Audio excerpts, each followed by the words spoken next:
Halo Sobat Art, berbagai macam jenis tarian lahir dan berkembang di Indonesia, baik tari tradisional maupun modern. Salah satunya adalah tari Jathilan. Sobat Art tahu nggak, kalau tari Jathilan adalah salah satu tarian tertua yang ada di tanah Jawa? Kita bahas ya.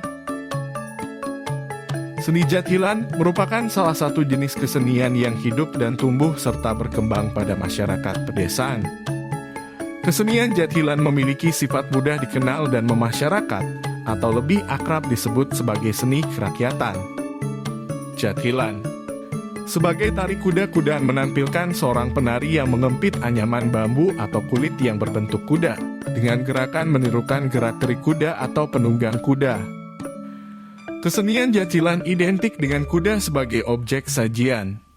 Secara epistemologis, istilah Jathilan berasal dari istilah Jawa, Jathil, yang berarti meloncat-loncat menyerupai gerak-gerik kuda.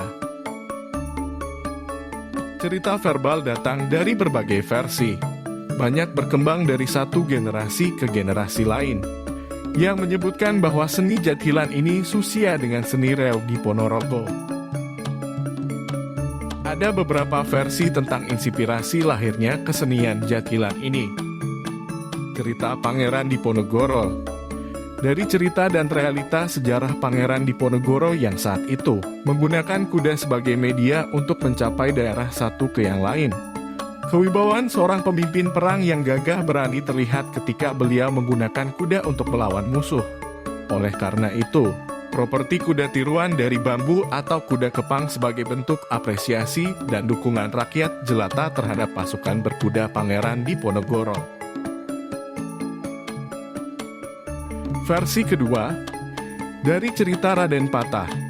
Saat menjalankan dakwah dengan para wali untuk menyebarkan agama Islam di tanah Jawa, mereka banyak diganggu jin dan syaitan yang membuat mereka kesurupan atau trans.